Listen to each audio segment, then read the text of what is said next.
standards. Yeah. How dark and gritty are you going, and how close to the comics are you leaning here? Well, I mean, we've done 4 story trailers during the fall where we presented each character and where we're just showcasing a bit of that grittiness. And we've tried to really stay true to the original darkness and the original mood of Robert Kirkman's universe. And I think we're really onto something, right? Because we hear people screaming as they're playing. And, you know, something that is so cool about The Walking Dead is that when shit hits the fan, it goes dark really fast, right? So you have people dying, you have to help your friends, etc. And without spoiling too much about the story in the game, yeah, there's definitely going to be things that happen, you know. So you're going to meet friends and enemies. Are there choices in the game? There's always choices. There's always choices in video games, you know. And especially in a cooperative game, there's always a choice. Do I go for my friend who's lying there, getting eaten by 4 walkers, or do I leave? You know, that's always the kind of choice you got to do in this type of game, anyway. Yeah. Now, when you say co-op, is it local, online? Online, yeah. Okay. It's fully online, yeah. So the game is a 4-player co-op game, but of course you can play by yourself if you want to. You can play 2 people if you want to be like a ragtag, you know, duo, taking on the walkers yourselves.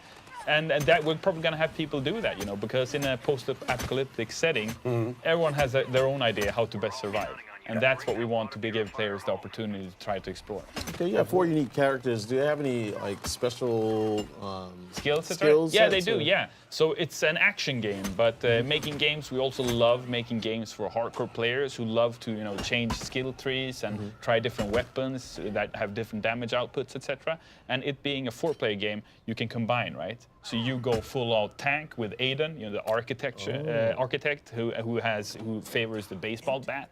So we have you in the front lines, whereas you would go maybe with Grant, pick the sniper rifle, scout the area, the tactician of the group. I actually think you kind of nailed it. Yeah. Like I would make him go in front, and I'd be in back shooting people. Yeah. Go kill that walker. Yeah, good job. You're doing great. I'd be you know, encouraging him. And I could be Maya. I could be the medic. So Maya is a surgeon. Yeah. So I could heal you guys up when everything's over. Yeah. So I'll be hiding somewhere, going like, are they dead yet? Are the walkers gone? And then I go sort things out. So you speak about it. Well, survival is obviously a big thing when it comes to zombies. What about crafting? Crafting is a big part of the game as well, yeah. So as you walk into Washington, D.C., you're going to have to find gadget pieces, scrap metals, etc. And these are then used to create different things, everything from the weapons that you use, throwables, etc., to other things that you need in the camp, etc. Yeah. Oh, okay. So I see, like, it looks like kind of a... the melee weapon that you have out, or that they had out, was like a cobbled together, something like that, so you can like make weird combinations of stuff? Yeah, well, I mean, the game is set in a post-apocalyptic setting, so nothing's working as it should, right? Cars, you know, they just stand still, nobody's driving them, and by the way, you have to stay away from car alarms in the cars, you know, because if you beat a walker and they touch a car, it might start making noises, and you don't want to make noises in Washington, D.C. with a ton of walkers around you, right? Because any noise you make, the walkers will hear, so they will try to get closer to you, right? And if you start firing weapons, like a shotgun, like a sniper rifle, the walkers will be attracted to that area. Absolutely. Yeah. So, and because it's humans you're fighting again as well, it becomes this three-way thing where you and the bandits are fighting, but suddenly the walkers just arrive from nowhere, and there's a horde of them, you know. So the bandits have to take care of them, but you have to also, right? So there's a really, really cool gameplay mechanic there going on. Well, and that's been one of the themes of The Walking Dead since the very beginning. It's fear the dead, you know, kill the humans. You know, it's like the humans are the real threat, the other people you meet. Exactly, and if you're a big a comic book fan, you know as a comic book reader that the humans at the end of the day they're monsters, and the family stealing your only opportunity to get clean water, it's not that nice of a thing to do, right? So.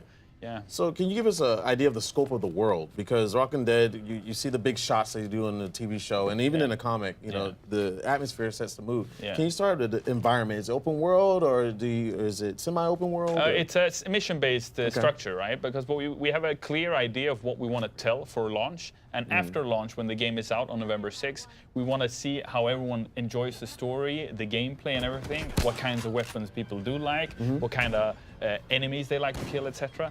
And based on that, we're going to do something we call like a lifeline for the game. So with Payday, the bank robbery game we made, we still work on it 5 years down the line. And the reason is we care. You know, we built a game, we built a world that we want players to continue experiencing. So it's less of like a movie, if you will, and more of like a TV show approach, where we just continue post-launch and just continue to add stuff.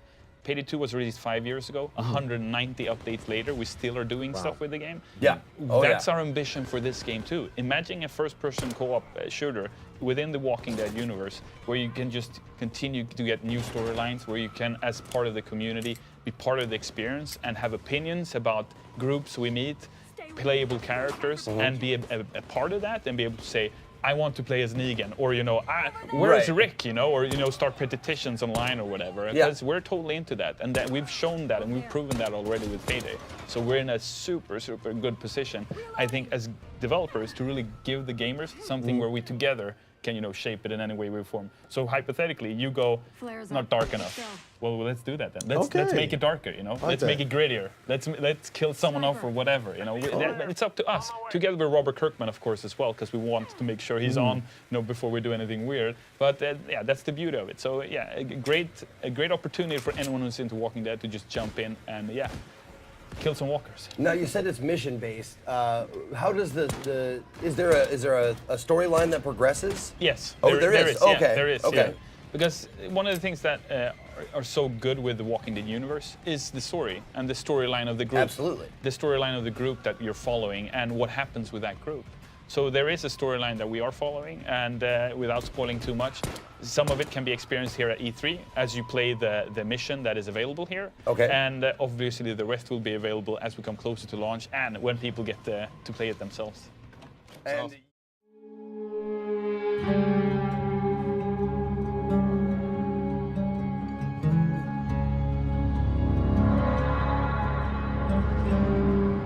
We were so many things. Husbands and wives, doctors and teachers, writers and architects. But when the world ended, all that ended too.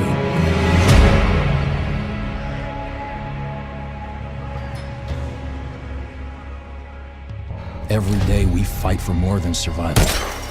We fight to build a new life.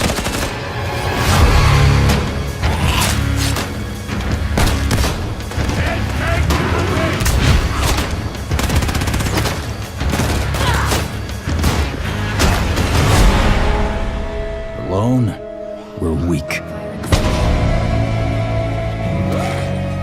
But together, we might stand a chance.